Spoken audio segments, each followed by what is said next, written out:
Welcome to intellectual chemistry. मैं पुनीत दुबे आप सभी का स्वागत करता हूं। आज हम न्यू चैप्टर पढ़ने वाले हैं और उसका नाम है स्ट्रक्चर ऑफ एटम। और ये केमिस्ट्री का बहुत ही बेसिक सा चैप्टर है और बहुत ही इम्पोर्टेंट चैप्टर है। और ये हमारे board examination, NEET, JEE mains, हर एग्जामिनेशन में क्वेश्चन यहाँ से पूछे जाते हैं। तो आज हम इसकी शुरुआत करेंगे and welcome to all of you. और चैप्टर शुरू करने से पहले मैं कहना चाहूँगा, अगर आप इस चैनल पर नए हैं तो चैनल को सब्सक्राइब कर लें ताकि हर वीडियो का नोटिफिकेशन आप तक सबसे पहले पहुंच सके, और इसको अधिक से अधिक अपने फ्रेंड्स के साथ शेयर करें ताकि इसका प्रॉफिट और बेनिफिट्स दोनों सबको मिल सके। चलिए आइए शुरू करते हैं स्ट्रक्चर ऑफ एटम। तो पहला पार्ट है इसमें एटम, क्या होता है एटम, और इसके बारे में हम पूरी डिटेल लेते हैं। एटॉमिक थ्योरी सब कुछ पढ़ेंगे हम यहाँ पे। तो वन बाय वन शुरू करते हैं। तो पहले हम पढ़ेंगे एटम्स के बारे में, सब बेसिक इंफॉर्मेशन लेंगे यहाँ पे। So the atom word has been derived from the Greek word atomio, which means that uncuttable or non-divisible. Am I right? Uncuttable and non-divisible इसका मतलब जिसको अब फर्दर नहीं काटा जा सकता या उसको फर्दर डिवाइड नहीं किया जा सकता, उसको ग्रीक में एटोमियो नाम दिया गया, जिसको हम वहां से डिराइव करके एटम्स नाम दिया गया। And some atomic theory has been given regarding to the atom. So first atomic theory of the matter was first proposed by John Dalton, and he was a British school teacher in 1808. It was 19th century, and his theory was called as Dalton's atomic theory. Regarding the atom as the ultimate particle of the matter, all the elements are made up of small divisible and indestructible particle called as an atom. उन्होंने कहा कि सभी element या सभी matter एक ऐसे element से बने होते हैं जो कि फर्दर डिवाइड नहीं किया जा सकता, फर्दर उसको कट नहीं किया जा सकता, फर्दर उसको डिस्ट्रक्ट नहीं किया जा सकता, जिसको उन्होंने नाम एटम दिया, जिसको एटम कहा जाता है। All the atom of given element is identical in all respects such as the size, mass, chemical properties. इन्होंने बोला किसी भी एलिमेंट में या किसी भी गिवन मैटर में जो भी एटम प्रेजेंट है, जो भी एलिमेंट प्रेजेंट है, वो आइडेंटिकल होते हैं हर एक रेस्पेक्ट में। हर एक रेस्पेक्ट मींस उसका मास, उसका साइज, उसकी केमिकल प्रॉपर्टी, सब के सब कैसे होते हैं, आइडेंटिकल होते हैं। Right now the compound is formed, wait a second, okay, and he also said that compound are formed when atom of more than one element combined in a simple whole number ratio. उन्होंने क्या बोला, compound जो बनते हैं वो एक से अधिक एटम से मिलके बनते हैं और वो सिंपली कंबाइंड होते हैं एक होल नंबर के फॉर्म में। And further experiment shows that, experiments observed that which is done by scientists on this theory, and he found that very different concept from the Dalton. उन्होंने Dalton के जो theory थी उससे एकदम opposite result पाया, उससे different result पाया। and these established that the atoms can be further divided into the subatomic particles such as the electron, proton and neutron. And here a chart you have seen that can see here atom which is divided into the electron, proton and neutron, and these are known as the subatomic particle. Am I clear? These are known as the subatomic particles. तो यहाँ तक किसी को कोई problem हो तो वो अपने क्वेश्चंस को कमेंट बॉक्स में ड्रॉप कर सकता है। Am I clear? Now अब यहाँ पे आइए, कुछ रिसर्च और आगे बढ़ती है तो उसमें क्या मिलता है। So the major problems in front of the scientists at that time were, and वो रीजन क्या क्या थे वो भी देख लेते हैं। 4 ब्लॉक यहाँ पे मैंने बना है। To account for the stability of atom after the discovery of subatomic particle. Subatomic particle discover तो हो गए, अब ये डिस्कवर तो हो गया, लेकिन इसमें क्या हुआ कि इलेक्ट्रॉन, प्रोटॉन, न्यूट्रॉन जो बना, इसके रिस्पेक्ट में हम एटम की जो स्टेबिलिटी है वो कैसे हम डिफाइन करेंगे, ये पहला प्रॉब्लम था। And to compare the behaviour of elements from what other in terms of the both physical and chemical properties regarding to this electron, proton and neutron. Right? तो एक दूसरे एटम का कंपैरिजन कैसे करेंगे फिजिकल प्रॉपर्टीज, केमिकल प्रॉपर्टीज के respect में, और वहां पे हमको इलेक्ट्रॉन, प्रोटॉन, न्यूट्रॉन को भी इंसर्ट करना है। अब उसके रिगार्डिंग में हमको वो डिस्क्रिप्शन देनी हुई है। So to explain the formation of different kinds of molecule by the combination of different atoms, एक कंपाउंड बनता है, एक मॉलिक्यूल बनता है डिफरेंट डिफरेंट एटम से मिलके, लेकिन अब उसकी केमिकल प्रॉपर्टीज, फिजिकल प्रॉपर्टीज जो कि हमें इस सब एटॉमिक पार्टिकल के अकॉर्डिंग देना है, ये भी एक बड़ा टास्क हो गया था उस टाइम पे। And fourth problem was that to understand the origin and nature of the characteristic electromagnetic radiation which is absorbed और emitted by an atom, different type of atoms showing the some absorption or the emission of the radiations. So that was also another strong point which has to be experimented and it has to be described, जो कि describe होना था। And subatomic particle के बारे में Dalton atomic theory was able to explain the law of conservation of mass, law of constant composition and law of multiple proportion very successfully। उन्होंने सबसे पहले डाल्टन्स का जो थ्योरी था सब एटॉमिक पार्टिकल्स के अंदर जब इलेक्ट्रॉन प्रोटॉन न्यूट्रॉन खोजा गया तो बताया गया कि उसको डिवाइड किया जा सकता है। तो उस टाइम जो डाल्टन्स की थ्योरी थी उन्होंने कुछ लॉ को एक्सप्लेन किया very exclusively, which is known as the law of mass attraction, means law of mass of conservation, law of constant composition and law of multiple proportion very successfully. But it fails to explain the result of many experiments. For the example, it was known that the substance like glass and or ebonite when rubbed with the silk or fur generate the electricity. Dalton ये नहीं बता पाए कि हम ebonite के rod या glass rod को हम जब सिल्क के ऊपर या वूल के ऊपर जब ऐड कर देते हैं करते हैं इबोनाइट, तो उन्होंने फेल हो गए। But he fails to explain the result of the some experiments and that experiments was it was known that the glass rod or the ebonite when rubbed with the silk or fur generate the electricity. ebonite की rod या glass rod को जब silk या फर के ऊपर रब किया जाता है तो ये इलेक्ट्रिसिटी क्यों प्रोवाइड करता है, क्यों इलेक्ट्रिसिटी जनरेट होती है, ये वो एक्सप्लेन नहीं कर पाए। आप यहाँ पे फिगर में देख सकते हैं ग्लास रॉड को जब सिल्क के साथ रब किया जाता है तो यहाँ पे पॉजिटिव चार्ज जनरेट होता है और दूसरी ग्लास रॉड के साथ जब लेके आते हैं तो एक दूसरे से रिपल्सन होता है। तो ये फिनोमेना डाल्टन ने एक्सप्लेन कर पाया। दूसरा फिगर में आप देख रहे हैं ebonite rod rub with the wool and glass rod rub with the silk and glass rod gaining the positive charge and here ebonite rod is getting negative charge and both can attract to each other. Am I clear? Both can attract to each other. और ये experiment जो perform किया गया था इसको उन्होंने explain नहीं कर पाए, उनकी थ्योरी इसे एक्सप्लेन करने में असमर्थ रही, अनेबल रही। दैट्स व्हाई डाल्टन थ्योरी को डिस्कार्ड कर दिया गया। अब बात करते हैं discovery of electron, different type of atoms that time it was discovered and what was the process of discovery, what was the nature that we will study in this video. So discovery of electron in mid of 1850s, Faraday began to study the electrical discharge. Faraday ने सबसे पहले electrical discharge के through वहां पे उसको study करना शुरू किया and partially evacuated tube known as the cathode ray discharge. उन्होंने पहला एक्सपेरिमेंट जो परफॉर्म किया अपना कैथोड रे डिस्चार्ज के नाम से जो ट्यूब आती थी उस ट्यूब उन्होंने उसको परफॉर्म किया। और इस ट्यूब में क्या हुआ करता था, एक मेटल शीट होती थी जिसको हम कैथोड और एनोड बनाते थे और इसको हम एक हाई वोल्टेज जनरेटर के साथ ऐड करते थे और इस गैस ट्यूब जो हमारा ये cathode ray tube discharge tube था ये स्पेसिफिक ग्लास का बना हुआ करता था जहां पे हम प्रेशर को मेंटेन कर सकते थे दिस वैक्यूम पंप को यूज करके। इस वैक्यूम पंप को यूज करके हम यहाँ पे गैस प्रेशर को या एयर प्रेशर को मेंटेन कर सकते थे हमारा। तो एक हमारा एनोड है जिसको हम पॉजिटिव चार्ज, कैथोड है नेगेटिव चार्ज। जैसे हम यहाँ पे वोल्टेज अप्लाई करते हैं तो यहाँ पे क्या देखने को मिलता है, कुछ पार्टिकल और rays you can say at this time ये कैथोड की तरफ से निकलती हैं और ये एनोड की तरफ पहुंचती हैं। तो इस तरह से जो फेनोमेना उन्होंने ऑब्जर्व किया और इसको इन्होंने कैथोड रे के नाम से इसे पब्लिश किया। ठीक है।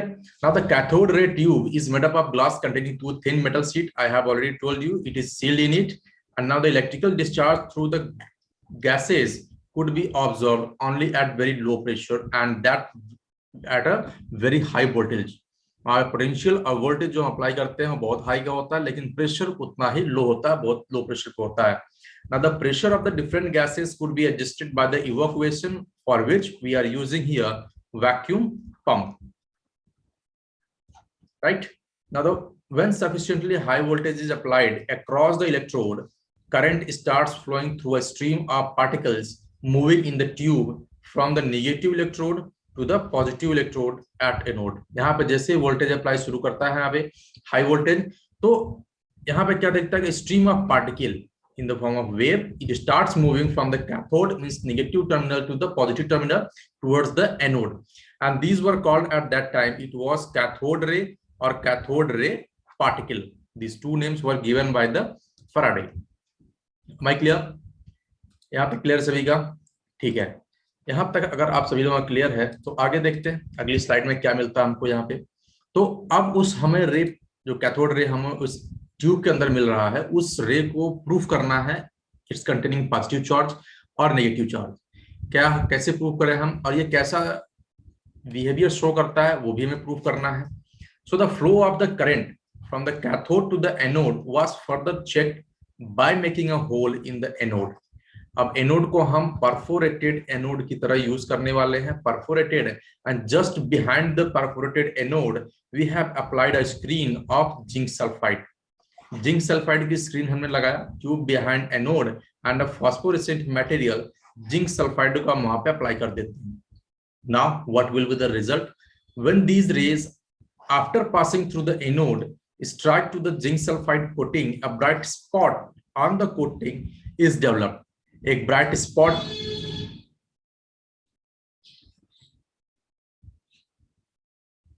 एक ब्राइट स्पॉट हमको यहाँ पे देखने को मिलता है। जितना भी rays particle, cathode ray particle यहाँ पे आके स्ट्राइक करेगा, उतना ही हमको यहाँ पे एक ब्राइट स्पॉट देखने को मिलता है। Am I clear? और वैक्यूम पंप से हम यहाँ पे एयर प्रेशर को मेंटेन कर लेते हैं, फ्लोरेसेंट कोटिंग हो गया, हाई वोल्टेज हो गया। तो इस तरीके से परफॉर्म किया गया और इसके रिजल्ट में जो हमको देखने को मिलता है वो बहुत ही इंपॉर्टेंट रिजल्ट और एक्सपेरिमेंट देखने को मिलता है। आइए देखते हैं क्या है यहाँ पे ये। So the result of this experiment are as following, the cathode ray start from the cathode and move towards the anode. ये तो हमने एक्सपेरिमेंट में देख लिया। And it's not visible but its behaviour can be observe. For example in television same phenomena is going to happen here. एक जगह से रे आती है और एक फ्लोरेसेंट, हमारा जो फास्फोरेसेंट स्क्रीन है उस पे स्ट्राइक करता है और हमको वो कलर्ड विजिबल इमेजेस दिखते हैं। Now these raise travel in straight line in absence of electric field और मैग्नेटिक फील्ड अनटिल अनलेस हम वहां पे जब तक कोई इलेक्ट्रिक फील्ड या मैग्नेटिक फील्ड अप्लाई नहीं करते हैं तब तक ये रेज स्ट्रेट लाइन में मोशन करता है। and its behavior can be observed in the presence of electrical and magnetic field। जैसे हम वहां पे इलेक्ट्रिक फील्ड और मैग्नेटिक फील्ड अप्लाई करते हैं तो हमें उसका बिहेवियर देखने को मिलता है। पॉजिटिव टर्मिनल की तरफ मूव करेगा वो नेगेटिव चार्ज होगा, नेगेटिव टर्मिनल की तरफ मूव करता है तो वहां पे पॉजिटिव चार्ज होगा। तो इस तरीके से वहां पे इलेक्ट्रिक फील्ड और मैग्नेटिक फील्ड को अप्लाई करके उसके बिहेवियर को, उसके नेचर को ऑब्जर्व कर सकते हैं। सो द कैथोड रे consist of negatively charged particle is called electrons and this how it has been proved, क्योंकि हम वहां पे जब इलेक्ट्रिक फील्ड अप्लाई करते हैं तो एक तरफ पॉजिटिव टर्मिनल, दूसरी तरफ नेगेटिव टर्मिनल, जबकि वहां पे कैथोड रे हमारा नेगेटिव चार्ज है तो वो वहां पे पॉजिटिव पोल की तरफ मूव करता शुरू कर देता है, वो भी आगे आपको दिखेगा। and the characteristic of the electron don't depend on the material of the electrode and nature of the gases present in the tube। और इसका जो कैरेक्टरिस्टिक है, जो इलेक्ट्रॉन हमको वहां पे मिला है, इलेक्ट्रॉन की बीम, वो उस ट्यूब में किस तरह की गैस प्रेजेंट है, कौन सी गैस प्रेजेंट है, उसका नेचर कैसा है, इससे कोई मतलब नहीं है उसको। Now thus we can conclude that electrons are basic constituents of all the atoms। अब हम ये कह सकते हैं, उस टाइम पे अभी भी कह सकते हैं कि इलेक्ट्रॉन्स जो प्रेजेंट हैं किसी भी एटम में, किसी भी जगह पे, वो क्या कर सकते हैं, वो हर एक एटम के एक कंस्टिट्यूएंट है, इंपॉर्टेंट पार्टिकल है, इंपॉर्टेंट कंस्टिट्यूएंट है, राइट। तो आप यहाँ पे देखिए, मैंने यहाँ पे फील्ड अप्लाई करके उस फिगर को मैंने दिखाने की कोशिश किया है जो आपको मैं अभी डिस्कस कर रहा था। तो यहाँ पे क्या किया, कैथोड से एक बीम चली और एनोड को हमने यहाँ पे परफोरेशन कर दिया है। एक परफोरेशन हमने यहाँ पे किया हुआ है जहां से कैथोड रे पास करेगा, and in between the field now it can be away from here, it can towards the poles. Now here electric field having the positive pole and it's having here negative field. Am I clear? अब यहाँ पे हमने electron की बात किया और ये कैसा होता है, नेगेटिवली चार्ज, तो ये मूव करता है towards the positive pole and a spot जो हमें देखने को मिलता है, it can be made by electron. So in 1897 it was again a 19th century British physicist J.J. Thomson measured the ratio of the electrical charge to the mass of the electron by using the cathode ray tube by applying the electrical and magnetic field perpendicular to the path of the electron। Electric field और magnetic field जो apply किया गया है, जो electron का movement का या उसके फ्लो ऑफ करंट का डायरेक्शन है उसके परपेंडिकुलर उन्होंने अप्लाई किया, और उन्होंने उसकी मास टू चार्ज रेशियो जो कैलकुलेट करना चाहते थे उसको उन्होंने कैलकुलेट किया। यहाँ पे आप समझ गए होंगे कि कौन सा चार्ज उस पार्टिकल के ऊपर होने वाला है, क्योंकि वो पॉजिटिव पोल की तरफ मूव कर रहा है, that's why it has negative charge. Am I clear? Now Thomson argued that amount of deviation of the particle from their path in presence of electric or magnetic field depends on some characteristic। क्या characteristic है आइए देखते हैं। आपको 3 point दिख रहा होगा, ए, B और सी। फॉस्फोरेसेंट स्क्रीन है यहाँ पे। तो यहाँ पे the magnitude of the negative charge on the particle greater the magnitude greater will be its interaction with the field and thus greater will be the deflection. पहला पॉइंट है यहाँ पे कि उस पार्टिकल के ऊपर कितना हैवी चार्ज है, मींस नेगेटिव चार्ज है तो कितना इंटेंसिटी में नेगेटिव चार्ज है वहां पे वो डिपेंड करता है। उसका मैग्नीट्यूड ज्यादा होगा तो उसका इंटरेक्शन विद द फील्ड के साथ जो उसका इंटरेक्शन होने वाला है वो भी ज्यादा होगा। अगर वो ज्यादा हुआ तो वहां पे डिफ्लेक्शन भी अपने ओरिजिनल पाथ से ज्यादा होगा। दूसरा पॉइंट जो यहाँ पे इन्होंने जो पार्टिकल के ऊपर डिपेंड करता है वो मास ऑफ द पार्टिकल है।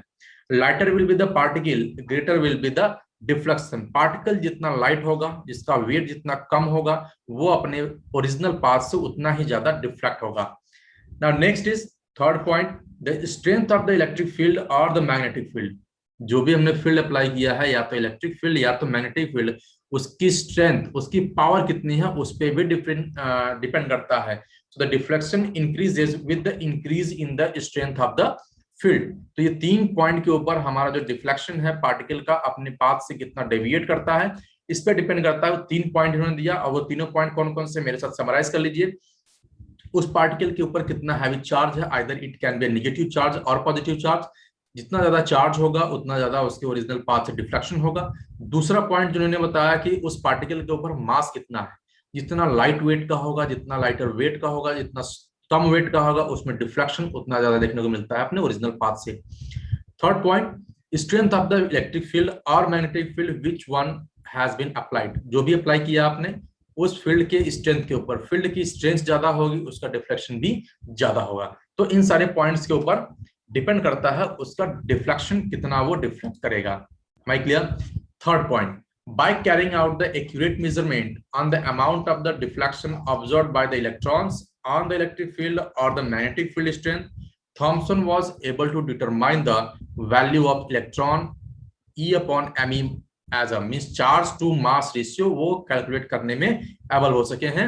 और ये कैलकुलेशन बहुत ही कॉम्प्लिकेटेड कैलकुलेशन था, बहुत सारे स्पेक्ट्रा का यूज हुआ यहाँ पे, और इन्होंने चार्ज टू मास रेशियो जो निकाला वो 1.758820 इंटू 10⁻11 कूलम पर केजी, ये इन्होंने कैलकुलेट किया। यहाँ पे जो एमई जी नोट कर रहे हैं, एमई हमारा है मास ऑफ इलेक्ट्रॉन, ई हमारा है magnitude of charge on the electron in the coulomb. Since the electrons are negatively charged, the charge on the electron is minus e. Negatively charge है इसलिए हम यहाँ पे इसके चार्ज को निगेटिव के साथ शो करेंगे, जिससे ये पता चल रहा है कि ये इलेक्ट्रॉनिक चार्ज है। अभी क्यों मैंने दिया, अभी आप ये भी जान पाएंगे। ठीक है, आइए दूसरी बात करते हैं, चार्ज ऑन द इलेक्ट्रॉन कैसे ये परफॉर्म किया गया। Charge on the electron very famous experiment it is, and again it is a very complicated experiment, that time it was perform. So very first experiment for calculating the charge of the electron, how much charge it has got. तो सबसे पहले R A मिल्कन नाम के scientist ने, जो कि 1906 to 1914 तक अपना एक्सपेरिमेंट परफॉर्म किया, और ये मेथड जो उन्होंने अपनाया था उसको हमने ऑयल ड्रॉप एक्सपेरिमेंट के नाम से बहुत फेमस है। Oil drop experiment to determine the charge on the electron, charge के ऊपर कितना इलेक्ट्रॉन है, मिल्कन का एक्सपेरिमेंट बहुत फेमस है। And he found that the charge on the electron to be found -1.6 into 10⁻19 coulomb. जैसा कि मैंने कहा बहुत कॉम्प्लिकेटेड एक्सपेरिमेंट है, तो हम उस कॉम्प्लिकेशन तक नहीं जाने वाले हैं। सिंपली सा जितना उन्होंने एक्सपेरिमेंट परफॉर्म किया, क्या प्रोसीजर उन्होंने अपनाया और क्या उस प्रोसीजर में उनको रिजल्ट मिलता है, उसके बारे में हम थोड़ा सा डिस्कस जरूर करेंगे यहाँ पे। And the present accepted value of the electrical charge is 1.6022 into 10⁻19 coulomb. It was that time it was given by the Millikan, and today at present time this is the charge has been accepted now. Now the mass of the electron me was determined by combining the result with the Thomson value E by me ratio, and now the mass of the electron, it has been got here 9.1094 into 10 to the power minus 31 kg. ये हमको मिलता है E upon charge upon mass ratio को calculate किया उन्होंने, और यहाँ पे उन्होंने चार्ज को, उसके ऊपर मास क्या है उस इलेक्ट्रॉन के ऊपर, उसको कैलकुलेट किया। अब मिल्कन ऑयल ड्रॉप एक्सपेरिमेंट के बारे में थोड़ा देख लेते हैं। बहुत ही कॉम्प्लिकेटेड है, लेकिन जितना सिंपल मैं कर सकता था उतना मैंने करने की कोशिश किया है। आई होप आप लोगों को ये समझ में आएगा। अगर कोई डाउट होता है तो आप कमेंट बॉक्स में अपने डाउट्स को क्लियर कर सकते हैं, क्वेश्चन वहां पूछ सकते हैं। तो Millikan oil drop method, in this method oil droplets in the form of mist, mist मतलब होता है कोहरा के फॉर्म में, produced by the atomiser were allowed to enter through a tiny hole in the upper plate of the electrical condenser. यहाँ पे आप देख सकते हैं इन्होंने एक लिक्विड लिया हुआ है, और इस ऑयल में जो भी एटम प्रेजेंट है, जो भी ऑयल लिया है उन्होंने, ये एटमाइजर है, इसको हम बोलते हैं एटमाइजर। तो इसके थ्रू हमने इसको प्रेस करके, इस तरीके से प्रेस करते हैं तो यहाँ से इसको वैक्यूम थ्रू खींचता है, और यहाँ पे एक स्मॉल टाइनी होल है, स्मॉल टाइनी होल, और यहाँ से क्या करते हैं, इस ऑयल्स को निकालते हैं तो यहाँ पे एक क्लाउड बनता है। क्लाउड में जिसको हमने मिस्ट का नाम दिया, oil mist in the form of mist. ये क्या करता है, इस प्लेट के ऊपर गिरता है जो कि पॉजिटिवली चार्ज है, और ये प्लेट जो है एक हाई वोल्टेज के साथ जुड़े हुए हैं। किसके साथ जुड़े हुए हैं? एक हाई वोल्टेज के साथ जुड़ा हुआ है, और ये पॉजिटिव पोल के ऊपर गिरता है। और आप एक चीज ऑब्जर्व कर रहे होंगे, इस पॉजिटिव प्लेट के ऊपर भी एक होल है, और इस होल के थ्रू ये ऑयल ड्रॉपलेट्स का होता है नीचे जाना शुरू करता है। आई बात समझ में? Now the downward motion is viewed by the telescope which is also known as the micrometer। यहाँ पे एक टेलीस्कोप लगा हुआ है, और इस मोशन को हमें ऑब्जर्व करना है, जिसको मिल्कन ने ऑब्जर्व किया था। यहाँ तक आप सभी को क्लियर होगा, स्टेप बाय स्टेप चलेंगे तो समझ में आ जाएगा। So by the measuring the rate of fall of this droplets, Millikan was able to calculate the mass of the oil droplets. यहाँ पे क्या हुआ, कुछ एयर प्रेजेंट है, और यहाँ से हम एक्सरे भी डाल रहे हैं जो कि उस ऑयल ड्रॉपलेट्स के ऊपर चार्ज प्रोड्यूस करेंगे। लेकिन ये चार्ज प्रोड्यूस होगा कैसे? ये एक्सरे क्या होता है कि उस चैम्बर में जो भी प्रेजेंट एयर है उसको चार्ज की तरह कन्वर्ट कर देता है, उसको चार्ज पार्टिकल में कन्वर्ट कर देता है, और जैसे ही ऑयल ड्रॉपलेट्स उस चैम्बर में इंटर करता है, जो कि पॉजिटिव प्लेट और नेगेटिव प्लेट के बीच का एयर है, जिसका गैप है, उसमें वो ऑयल ड्रॉपलेट्स इंटर करता है और आपस में वो स्ट्राइक करते हैं, कोलिजन करते हैं, and during this collision that charge on the air particle is going to be passed on the oil droplets. तो यहाँ पे ऑयल ड्रॉपलेट को पास करता है, तो अब ये हमारा जो ड्रॉपलेट्स है, से ये ड्रॉपलेट्स है, इसके ऊपर एक पॉजिटिव चार्ज या नेगेटिव चार्ज जो भी आए, तो जो भी चार्ज वहां पे प्रोड्यूस होता है वो चार्ज वहां ट्रांसफर होता है, आइदर पॉजिटिव और नेगेटिव इट कैन बी। तो यहाँ पे उसके ऊपर वो चार्ज क्या होता है, ट्रांसफर हो जाता है। और हम अब इस वोल्टेज जो यहाँ पे अप्लाई किए थे, इस वोल्टेज को हम यहाँ पे वैरी करके उसकी मूवमेंट को हम ऑब्जर्व कर सकते हैं, और यही उन्होंने किया।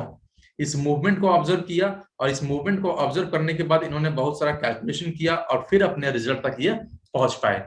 आइए देखते हैं नेक्स्ट। और जो फिगर आप यहाँ पे अभी देख रहे होंगे, ये हमारा उस टाइम का जो मिल्कन ने यूज किया था, ये एक्चुअल सेटअप है जो मिल्कन ने 1906 में यूज किया था। ठीक है, आप देख सकते हैं कितना कॉम्प्लिकेटेड सिस्टम है ये। Now the air inside the chamber was ionised by the passing a beam of X-ray, and the electrical charge on this oil droplets was acquired by collision with the gaseous ion. Gases ion से collision किया और charge को acquire किया। Now the fall of this charge oil droplets can be retarded और accelerated और made stationary depending upon the charge on the droplets, polarity and strength of the voltage may be here several thousands। मैंने बोला था high voltage है, high voltage generally ये 10,000 voltage के range में होता है, यहाँ पे 10,000 वोल्ट के रेंज में होता है, जिसको हम बहुत हाई के पार्ट में जानते हैं। तो यहाँ पे उसकी पोलैरिटी और स्ट्रेंथ कितना है उस पर भी ये डिपेंड करता है। आई बात समझ में? चलिए तो नेक्स्ट स्लाइड में हम यहाँ पे देखते हैं हमको क्या देखने को मिलता है। एक बहुत ही सिंपल हमने एक और फिगर यहाँ पे लगाया हुआ है जिसको आप आसानी से समझ सकते हैं। एटमाइजर से ऑयल स्प्रे जाता है, प्लेट यहाँ पे देखिए सेवरल थाउजेंड वोल्ट का प्लेट लगा हुआ है, और यहाँ पे इसकी मूवमेंट को, ऑयल ड्रॉपलेट्स की मूवमेंट को ऊपर नीचे हमें रिटार्ड करना है, एक्सेलरेट करना है, स्टेशनरी रखना है। टेलीस्कोप से हम मेजर करके उसको हम वोल्टेज वेरिएशन के थ्रू मेंटेन कर सकते हैं। क्लियर है? By carefully measuring the effect of electric field strength on the motion of air droplets, Millikan conclude that magnitude of the electrical charge Q on the droplets is always an integral multiple of an electrical charge, which is known as the E, and that is Q is equal to N into E. And this is N is the integral, and which can be 1, 2, 3, 4, 5, 6 any whole number. Clear? तो ये एक simple सा मिल्कन का experiment था। मैं simple नहीं कह सकता, बहुत कॉम्प्लिकेटेड एक्सपेरिमेंट है, बट जितना सिंपल मैं कर सकता था उतना मैंने किया। अब आते हैं नेक्स्ट, हमारा जो सब एटॉमिक पार्टिकल है जिसको हम प्रोटॉन के नाम से जानते हैं, और तीसरा हमारा न्यूट्रॉन होगा। तो बारी बारी हम दोनों को पढ़ेंगे। तो इंपॉर्टेंट है यहाँ पे प्रोटॉन की डिस्कवरी। प्रोटॉन की डिस्कवरी कैसे होती है उसको देख लेते हैं। So electrical discharge carried out in the modified cathode ray tube led to the discovery of the particle carrying a positive charge, which is also known as the canal rays. है clear? वहां पे क्या था, just मैंने polarity change नहीं की है। Cathode plate यहाँ पे था, अब कैथोड प्लेट को हम परफोरेटेड करेंगे और एनोड की तरफ से हम उसको ऑब्जर्व करते हैं, और ये हमारा एनोड है। यहाँ से हमारा कुछ निकलता हुआ ऑब्जर्व होता है, बट एक्चुअली यहाँ से इमिटेड नहीं होता है। ये वहां से दिखता जरूर है लेकिन वहां से होता नहीं है। अभी भी वही ग्लास चैम्बर हम यूज कर रहे हैं, डिस्चार्ज ट्यूब। यहाँ पे अगेन एयर है जो कि लो प्रेशर में है, और इस प्रेशर को हम मेंटेन कर सकते हैं वैक्यूम पंप के थ्रू। आई बात समझ में? और यहाँ पे जो पॉजिटिव चार्ज जनरेट होता है वो डिपेंड करता है कौन सा एयर प्रेजेंट है, कौन सा गैस प्रेजेंट है उस चैम्बर के अंदर, इस पे भी डिपेंड करता है। जबकि कैथोड रे की डिस्कवरी में कौन सा गैस प्रेजेंट है, उसका नेचर कैसा है, उस पे उसकी कोई भी डिपेंडेंसी नहीं थी। अभी भी वोल्टेज हमारा उतना ही हाई होगा जो हमारा कैथोड की खोज में हुआ करता था। आइए, तो इसकी कुछ कैरेक्टरिस्टिक है जो आपको देखने को मिलती है, कुछ पॉइंट्स हमने यहाँ पे ऐड किया हुआ है। आइए वन बाय वन इसको हम देख लेते हैं। तो पहला यहाँ पे है, unlike cathode rays the positively charged particle depends upon the nature of gas present in the cathode ray tube, and these are simply the positively charged gaseous ions. यहाँ पे जो भी गैस प्रेजेंट है उसकी नेचर पे depend करता है, उसका बिहेवियर कैसा है उस पर डिपेंड करता है, और जो यहाँ पे पॉजिटिव चार्ज अब ऑब्जर्व कर रहे हैं वो इसी गैस का पॉजिटिव आयन है, उसी गैसियस का पॉजिटिव आयन है। And these rays travels in straight line, rays है तो ट्रेवल स्ट्रेट लाइन में करेगा ही। Now these rays deflected by the electric field as well as by the magnetic field towards the negative charge plate, thereby this can carry the positive charge. Negative plate की तरफ जब भी move करेगा तो it means that carry the positive charge. And these rays produced flashes of light on the zinc sulphide screen, and generally it is producing the red colour, जो कि मैंने आपको बताया कि उसके प्लेट के ऊपर यहाँ पे जिंक सल्फाइड की कोटिंग की हुई होती है, और परफोरेटेड हम यहाँ पे इस बार कैथोड यूज कर रहे हैं। जैसे यहाँ पे स्ट्राइक करता है एक जनरली रेड कलर का स्पॉट जो आपको देखने को मिलता है। These rays can produce the ionization in the gases, that's why you are going to be observe these positive ions.